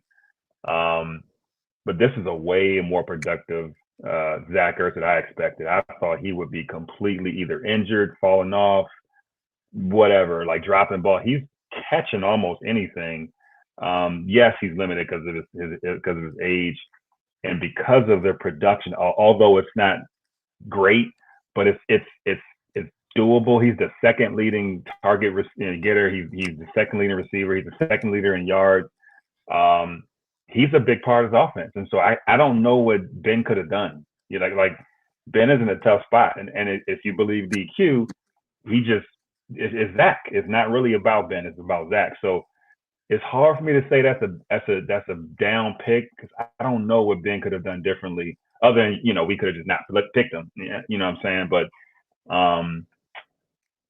it's hard. It's hard, man. It'd be different if we were like getting nothing from the tight end position, no blocking. We were barely catching. We were like fifth in targets, and then I was like, okay, kind of like with Luke. That's why the Luke thing is I feel is a much more of a miss because he's not even getting targeted. But he's on the field like 60% of the time. Ben ain't even on the field because the two dudes in front of him, the one blocker and the one more possession guy, they just doing their job. And, that's why I think it's hard to say it's a complete whiff, but I get it. I'm not going to disagree. Yeah, it's more of where he was drafted, right? Yeah. Yeah, I think that's the thing about it. Yeah, I mean, you can draft you can draft with a future and the first year be a miss and the second year be a hit. Yeah, the for same sure. player. And we had that luxury to do that because we had multiple second round picks. So you can go get a surefire guy with one of the picks and then go get a guy who you think can do something for you. But if he doesn't, hit the ground run, especially at a position like tight end where typically you're not getting Brock Bowers production year one. Like that's not a thing for right. Like Laporta didn't go crazy year one. Hawkinson didn't go crazy year one. A lot of these guys, they have decent years, 500, 600, 700 yards, show some flashes that they'll be a receiving threat for their team. But it's normally that second, third year that you really start to see, tight end prospects kind of come into their own in the league. So I'm more calling it a miss because of circumstance, not Ben himself. Yeah, that's why I kind of asked and I just tweeted out, are they hits because of production? I mean, are they misses because of production, or are they hits because of what's been asked of them? Opportunity. Yeah. Yeah. So high speed. I think this may be your first time chopping it up with us. So we definitely appreciate you for doing and continue to do it, man. Yes, sir. I think he is too. He's my favorite player coming out Him and Tampa. Those are my two favorite players coming out of the draft last year. So I definitely believe that he's going to be good. He was dropping some Heineken. Like that San Fran game, if he makes that catch, I think we win that game on the first drive. Remember, Heineke threw it behind him, of course. But Jahan came back for it and he dropped it against San Fran on the first drive. Oh He makes yeah, I that. remember that. He catch that. It's a different game, bro. It's a different game. So y'all remember when Josh Harris on the draft was like, should we be drafting him if we already got, if we already got Zach Ertz? I thought that was kind of funny. You talking about Looking back at Snot? You that talking about now. Snot? Send You it, talking about send it. Snot? Yeah, that's it. I mean, Snot. Yeah. Josh Harris seen the Yes. vision. He knew Josh Ertz still was had like, something in the tank. y'all sure? And he was like, yeah, don't. So I thought that was kind of that's but like, bro, yeah, I'm sure. Like this is what you paid me to do. Like you can ask questions, but relax. You know what I'm saying? Like you don't it was perfect. Like just because you sign a position don't mean you draft one, Josh. Like learning experience. Relax. But people using that as they ain't really want him. What? Like, what are you talking about? That doesn't even make sense. Josh, bro, can you imagine the type of question? That's just if they put that question on there, can you imagine the questions that he was asking during that whole process? Mm-hmm. He was and that's just like, but our owner is an excited dude, bro. Like he get excited about all his teams, bro. He like this. And guess who was the the first person on the sideline to greet Eckler on the way off the sideline? It was him. Yeah, I took a picture. He was like right in his face, like literally in his face, talking to him. Like he'd be excited when talking to him, like you all right? You know, when they let him give out the game ball to DQ, my boy was hyped. My boy was standing. He was standing on something. You know what I'm saying? Yeah, man. I just think I own to be excited, and that's just more of him asking just out of excitement and curiosity of his first time being in a football war room during the draft process and stuff like that. For sure. And then just to think about Eckler, man, it's sad to hear what he said today about him. Don't even remember walking off the field. Yeah, like he didn't remember any of that. He didn't remember nothing until he got in the ambulance. That was crazy, man. These concussions ain't no joke. Okay. Yeah, Radar, I think you're right for this year, but for next year, I'd be sad if that's the case. Because you can find one of them dudes somewhere else, like undrafted. Wasn't Jusek, wasn't he undrafted? But we can find one of them dudes in the red zone lot. You know what I mean? Respectfully, like shout out to fullbacks. You know what I'm saying? But Andy hate that Martin is that y'all have become still here. Y'all have become specialists. You know what I'm saying? And I ain't gonna just completely sully y'all the the value of y'all position, but y'all are specialists. Like y'all only work if y'all got a madman offensive coordinator that's gonna make y'all work. There's only like 5 of them total. It's only 5 of them. Scouts do not like Martin Mayhew. He's somebody was like, "How you think Martin feel when they cut 13?" Oh man. So Kyle was a 4th round pick. For real? Yeah, 2013. Oh, Radar might be right. Like man. That was 11 years ago. He's still moving. Yeah. But he's not in the backfield as much as Bates though. But he does line up back there on emotions and stuff. Yeah. I don't know, man. I hope not. They like Cal a lot. I know. I hope not. But we've seen more from Luke than Ben. Luke has shown some promise. I don't know. I think Luke had some catches. He had some drops also. He's definitely had more targets. Remember, Luke got the 3rd or 4th worst DB on him most times. Just yeah, true that. Now he wasn't holding on that Jaden touchdown when he got that pancake on the Ben when Snotts got that pancake. That was a clean. I can't. Yeah. I'm sorry, I ain't that fan. Respectfully, Scotty. Like I don't see no flag the ref ain't throw. Right. Ain't no way I'm calling my players out for flags that the ref ain't giving them. Yeah. He's a rookie learning his craft from a veteran like Ertz, just like Joel McGee learned by Why we can't judge. But oh yeah, we know that. Like we give, I think Yeah, to we talking properly solely judge a year one. draft. Yeah, to properly judge a draft is like 3 years, 2-3 years or whatever. But we just talking about from what they've given us this year. Like a miss now could be a hit 2 weeks from now. Like Luke could go off for like 10 for 240 in the next 2 games. You know what I'm saying? So that changes a lot. But just kind of it's look, high speed. It's the bye week, man. It's the bye week. It's the bye week before the bye week. Right, the bye week. I ain't got nothing to say to Saints fans. Oh man, he says a bye week. That's crazy. You know what I'm Isn't saying? y'all coming at Joe?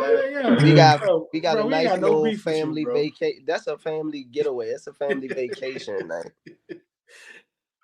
Yeah, Key, we talked about Baptiste, but if you want to add some, definitely do. We kind of put him like in the middle, because he's contributing when he's out there. He's popped a few times too.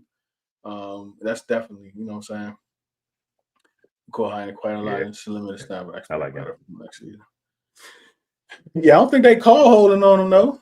I think it's a hold every play. They say every play is a hold. Literally. All right, Mikey. I think Mikey is the most. There's a hold and there's hands to the face every play. Yeah, hands to the face. I think Mikey is one of the most coddled. Is the most coddled. I think he's more coddled than Jaden Daniels. Mikey, but he's definitely a hit. This kid. Oh yeah, for sure he's a hit. Bro, this kid got the grit. This kid got the attitude. He's got the confidence. He's got the swag. I mean, he be out there, John, chatting. Like, this is the type of dude I've been waiting for to get somebody in the secondary. He ain't scared of nothing. He get beat, he coming right back. Like, he got beat. See, he got beat bad Sunday. And that 2-point conversion, like, it changed everything. People forgot about it. Like, the way he stretched out, he got photos of it, with, all that stuff, man. So, Youngin is a baller, man. Photo make it look like my boy caught a one-hand pick. Yeah, you know what I'm saying? They citing him, man. Like 10 years from now, you're like, yeah, this is my second interception that year. They wouldn't know, you know what I'm saying? Right. What you think, Ceelo? Yeah, y'all, nothing to add, man. He's 5'10", 182. And I've seen him up close. He's not 5'10". Yeah, he might be 5'8". Like, I mean, that is small. Like, you probably passed him on the metro or something. I mean, earlier. Yeah. Like, he does not look like an NFL football player, but he is a dog. Super athletic. I love the pick. Great. That's a great pick. I definitely love the pick.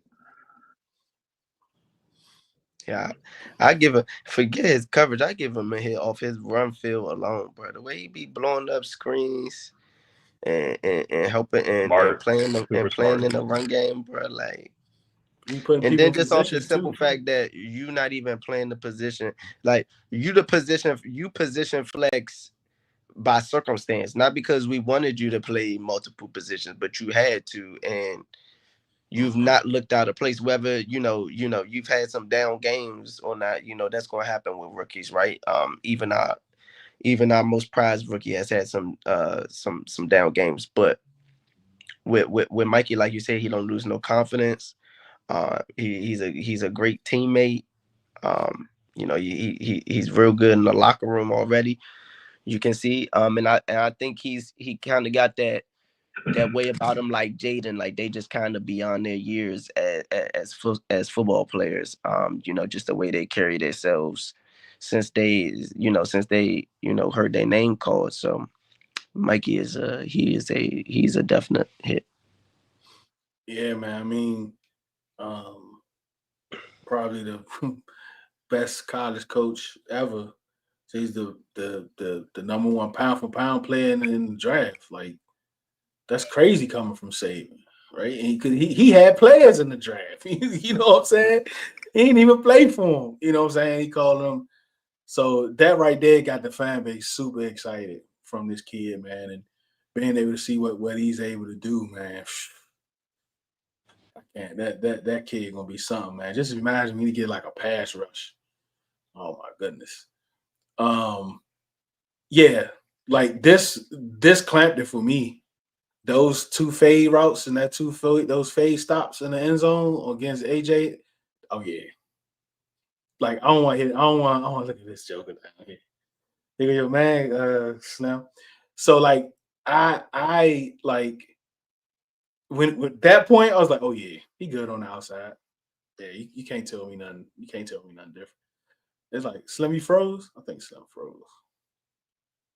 That's probably why he froze because he here.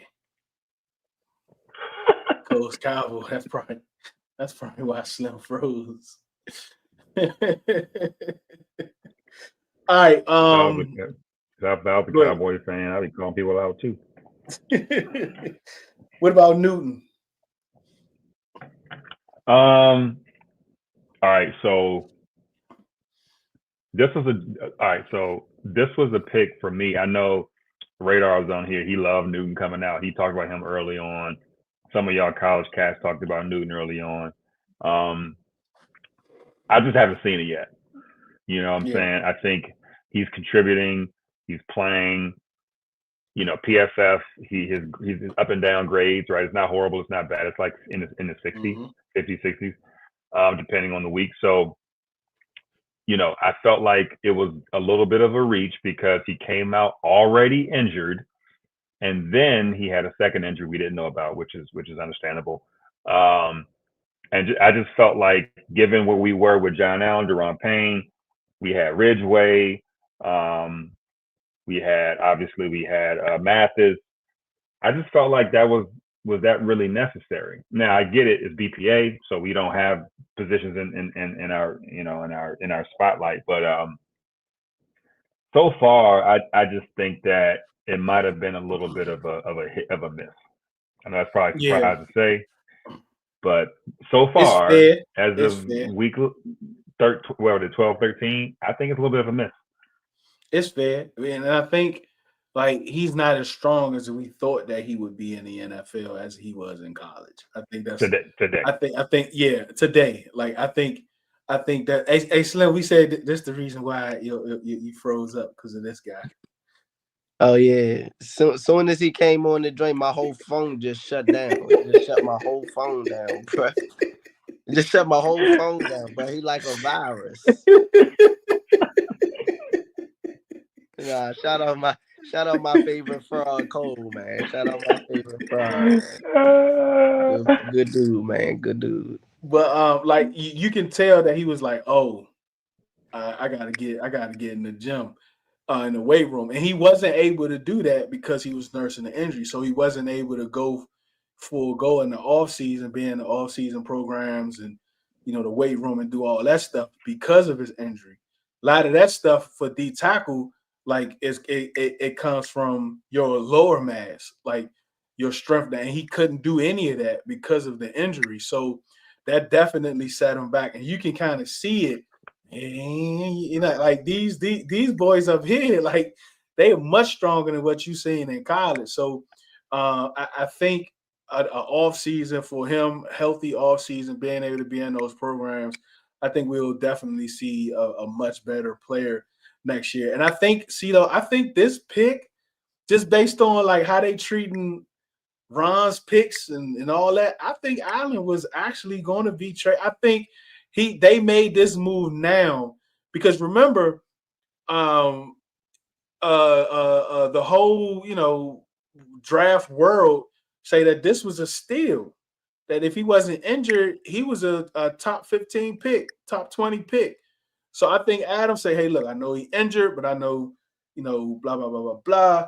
And I'm moving off of Allen or whatever. This is setting this up for the future. So I don't have to worry about replacing Allen. I'll already have his replacement in-house, or Payne too. Who knows? Both of them could be gone this off season. So, but yeah, I'm with you though, man. What we expected, we're not getting, and I think it's because of the injury. The two injuries really set him back his rookie year so far. But he's had some flashes though. He's had some flashes. What you think about Newton, Slim? I give Honestly, I give Newton a hit.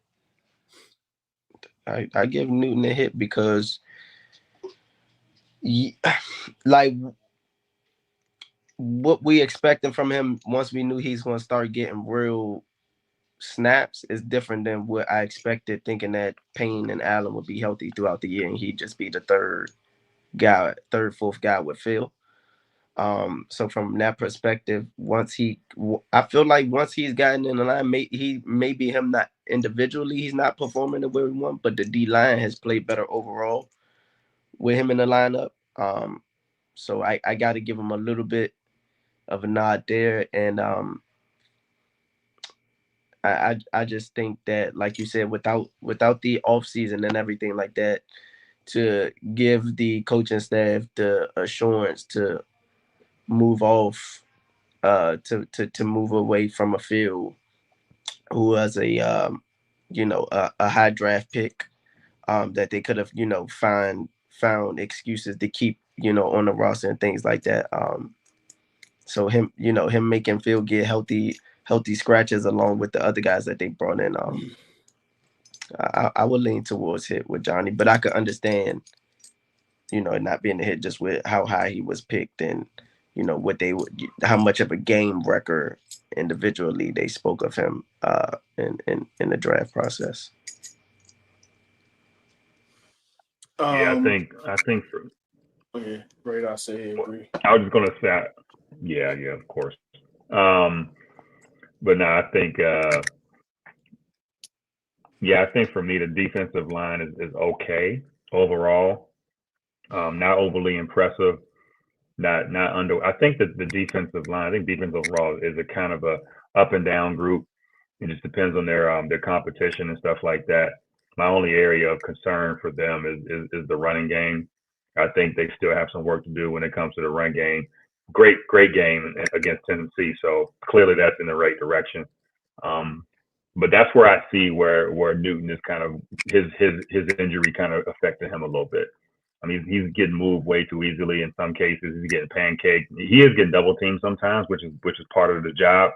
And unfortunately, he's kind of getting washed out. So to Deuce's point, I think he's going to need one off season of an NFL NFL training camp, NFL weight program stuff like that. I think he'll be good. I think we'll see the real John Newton next year. But so far so good. It's just I would say it's a miss right now. Yeah, that's fair. All right. Brandon Coleman and Jaden Daniels. I asked this like a few months ago. We ain't got to talk about this one. Has there ever been a draft where you have possibly found your franchise left tackle and your franchise quarterback in the same draft? The only thing. Go ahead, Slim. I was just gonna say it would take research. That ain't something. No. Like we did. Like okay. we did it for like a few weeks. I put it out there in the Twitter world. A couple people looked. The only thing we kind of came up with was Jacksonville, the expansion draft when they got Brunel and Boselli. That's how you pronounce his name. Boselli. I know you're talking about. I don't know how to pronounce, but because he's in the Hall of Fame too, right? Ain't he in the Hall of Fame? I believe. I want to say so because it ain't too many Jaguars in there. So yeah, I think. When was Tunsil drafted? The Tech. I know he was drafted by Miami, got traded, but I felt like he wasn't drafted. No, he wasn't traded. He wasn't drafted with Tua. Mm-mm. He probably was a little bit before Tua. Okay. Yeah. And it was another draft. Actually, it was the Texans with who was the longtime Texans tackle? What's his name, man? Dwayne Brown. Yep, and who got drafted with him? Carr. Yep. But we all know what happened with Carr because Dwayne Brown was the only person blocking on that O line. But yeah, I thought he was gonna be a star. I love David Carr, man. I thought he was gonna be a star. But yeah, man. But if you go ahead. Never mind. I was gonna say Bears, but I forgot their second pick was Rome. Never mind. and they end up picking Kieran Amaje, which I think he's interior, right? He's not a. I don't know if he's a tackle. He's a guard, I think. Yeah, Kieran, right? Okay. Kieran. Yeah, Kieran. Yeah. I remember And look, looking at him. we don't know, right?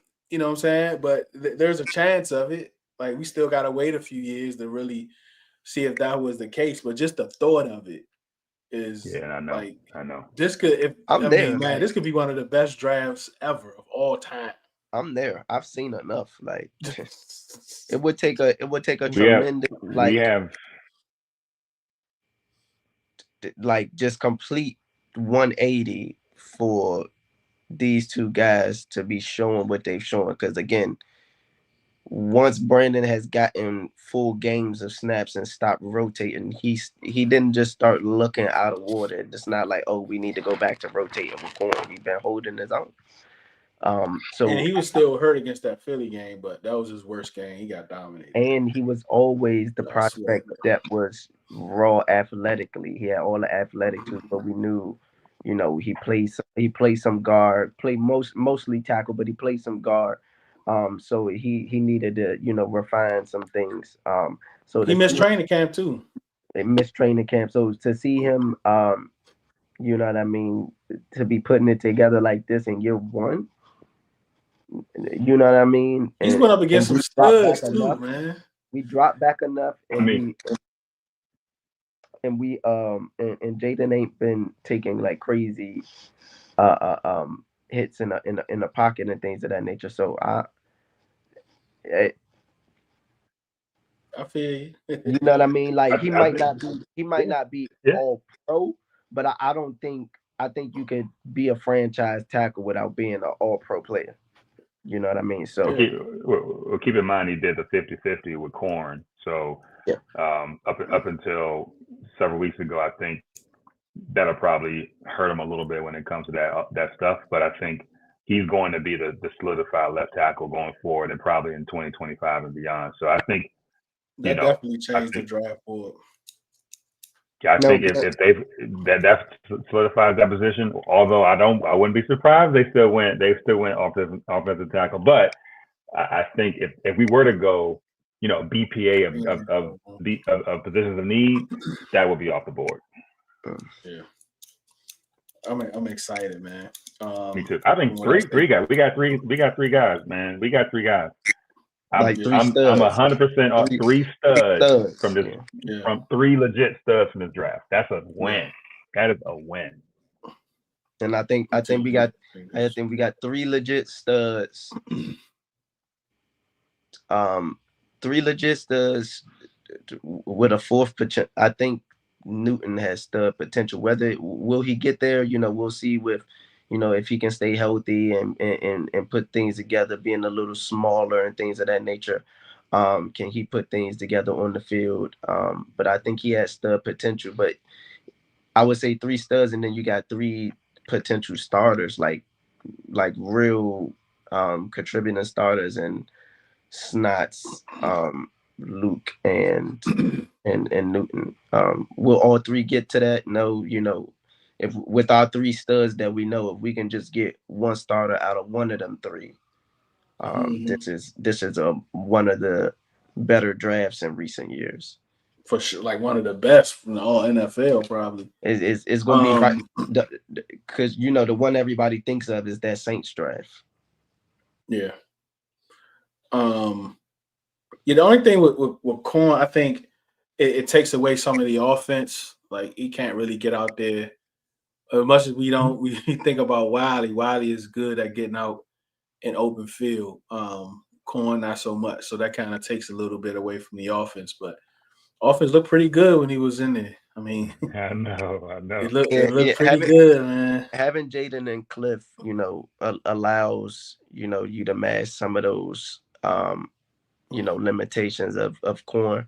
But Corn is ideally you would want to be able to find. I mean, we're not fine. I definitely think we go tackle. Wiley been good, but I definitely think we go tackle somewhere. If it's not day 2, maybe early day 3, like 4th round. But I definitely think we look to upgrade that time. We might even sign somebody. That's I think we add a tackle Sign a one tackle. way or another because you want to bring some competition with Wiley and you want to solidify corn as your swing tackle for in case anybody get nicked up. Corn come in and you ain't got nothing to worry about. Yeah. Jaden Daniels. This is my man Biscuit. You know what I'm saying? Everybody know him as Jay. Crazy. And I think he's gonna speak for all of us. You know what I mean? So let me see what you guys say. Let me know if y'all can hear it. Y'all can hear it, right? Nah, I can't hear it. Can't hear it. Okay, hold on. Mm-hmm. Let me drop and come back. He drop and come back. He drop and come back. Share tab. There we go. All right.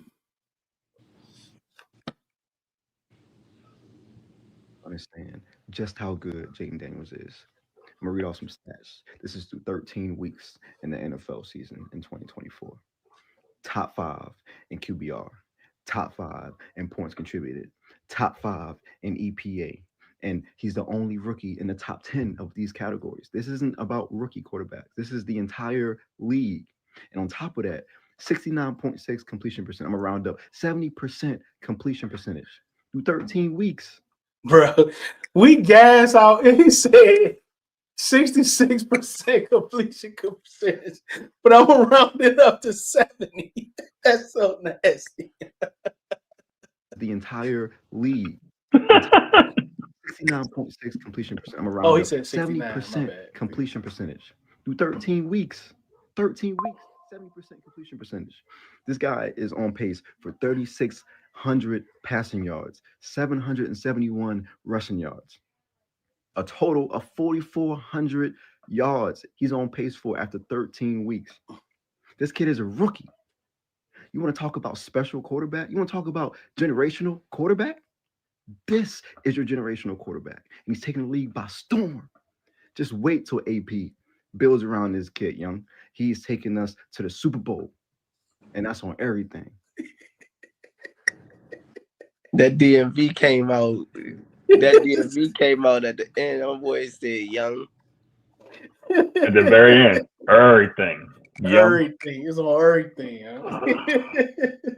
Yeah, man. Shout out to Jay, man. Appreciate you, man. Can't hide it. Can't hide it. That's what's up, Jay. Like he must have had company in the house or something because you could tell he was. Yeah, he wasn't trying to go too crazy. He wanted you to feel the seriousness and the energy, but he ain't want to get too crazy. Let me see where he at. Where he at now, Key? Let me see where Jaden at now. What's his 8? He had 8 passing. No, I'm trying to think because he had 15 passing because he got 6 rushing. I know he got 21 total. 15. What we got? 4 games left. I can't even mess with the blue people no more. He got better numbers than he's. Dang. I'm gonna say 15 touchdowns. I say 23. 21 to 15. I say 23 passing. I say two passing the rest of the way. Just 2? No, I'm saying he'll average 2 a game for the rest of the way. That's 8 more to bring him to 23. Ooh. I think one man. I need him to have he just had a 4 touchdown game. Yeah, he actually just had 4 touchdowns. I'm about to say I need him to have one. He just had one. and when I say 8 more because if we got 4 more games, I'm just saying on average, like one of the games he might throw 1 and rush 1, and our running backs get. You think he have downs 20 passing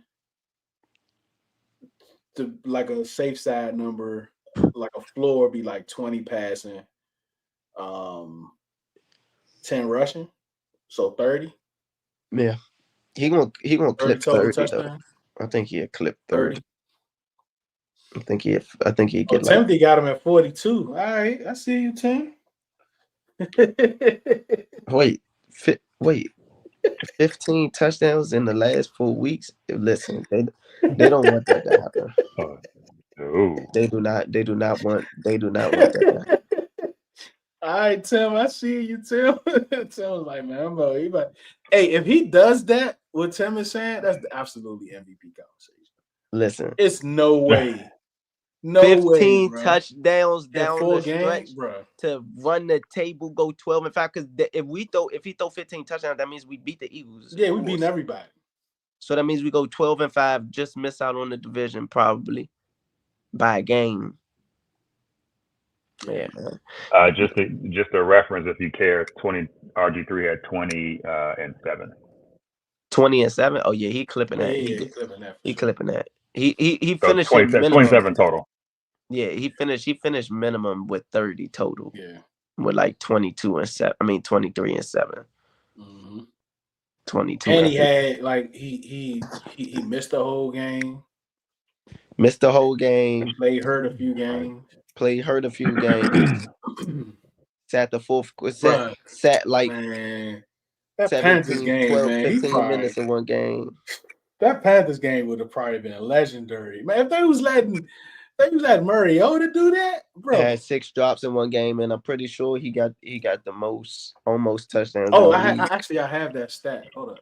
The almost touchdowns. Nah, the drop passes, bro. Like what Mariota did to the Panthers, man. JD would have had a field day, bro. Field day. He was already having the field day. Like the field day had already commenced. Like, stop throwing balls. So yeah, you got to bring them down sometimes. Yeah. Oh, yep, he did sit out in the 4th against the Cardinals. So the 10, we're gonna get out of here. I think he set out in the Browns too, right? Or am I tripping? Cleveland and Arizona, and then the majority of Carolina. Yeah. Gotcha. The 10 quarterbacks most impacted by drops. Number 1, Anthony Richardson. Number 2, Jordan Love. I know Jordan Love up here. He got his top 2 wide receivers as top 5 in drop passes this year. That's insane. Jordan Love, Joe Burrow, Sam Darnold, and then Jane Daniels is number 5. Most impacted by drops. Most impacted by drops. He's number 5. With the most impacted by drops, and with a quote unquote for a month of bad games, but still top 2 in all type of EPAs and stuff, bro. Like cut me loose. Like, just go get this man size for his torso and his arms. Average yards lost per sack since 2000, the worst. CJ Stroud at 8.3 yards. Bo Nix at 8.3. The best, which I'm surprised, Byron Leftwich. That's because he was so slow. He probably wasn't even getting back to his drop step. But Byron, Jaden Daniels at 5.1, and Lamar at 5.2. Because you're usually not getting them on the like they too quick. They step up. They sack numbers are so inflated because of their elusivity. So inflated, bro. Yeah. I be looking how many times he done ran out of bounds before the line of scrimmage at least 5 times this year. Yeah, which is a sack. Yeah. So, but all right, man. I don't think he said out the Cardinals. I'm confused. All right, man. I think we good. Rocking and rolling. Slim, definitely appreciate you spending your off days with us the past couple of days, man. Appreciate you. Yeah, man. This was a good one. Ceelo. Fun. Appreciate y'all, man. Love it, man. Y'all have it. Have a good off season. I mean, have a good bye week before the bye week, according to Slim. Yes, sir. Bye week before the bye week. Bye week before the field trip. We going on a field trip. For sure. Tomorrow, I'm looking to have. I don't know if you all remember him, but he was on our beat a few years before he moved to New Orleans for the Times. Matthew Paris. Paras. Yep, I remember him. Yeah, so I'm Yeah, he gonna be in the lab tomorrow for a few minutes. Just want to talk about Marshawn Lattimore and the injury and his impact and why he's leaving and all that different stuff. So that's gonna be real quick tomorrow. I'm not sure what time I'm gonna post it. It's gonna be recorded. It's gonna be short. It's gonna be like 15 minutes maybe. So look out for that. Look out for some clips from the day and from yesterday. And check out the website, man. Check out the gear. That's on the website. Commanders gear, Love brand, some faith stuff on there. Faith merch on there. That's rzinTheLab.com. You see Ceelo got something on. I got something on. I'm sure Slim got something somewhere around there. Yeah, no, I gotta wash all my Commander stuff. Yeah. That's rzinTheLab.com. It's also gonna be in the description under the product. So definitely appreciate your time, David. Look at this dude. Look at this dude. This dude off 2 weeks, and you just getting in here. You at home chilling. Talking about some You ain't gotta go to work for 2 weeks. You know what I'm saying? Yeah, I know you got your hell hoodie. You know what I'm saying? So we gotta know if we should get. Matter of fact, don't forget to follow CJ. Tune in to the Hogside podcast tomorrow. Yeah, because he said in his space yesterday that he's gonna have the Hogside podcast because he's gonna be off for 2 weeks. So we expect to see that podcast. We expect to see you and Champ. Yep, and Simp. Get some good content. Yep. But yeah, we definitely using your time. We know your time is very valuable for you to spend it with us. We definitely appreciate it. Remember, do it because you love it, not because it loves you. One beat, one sound, one heart, one love.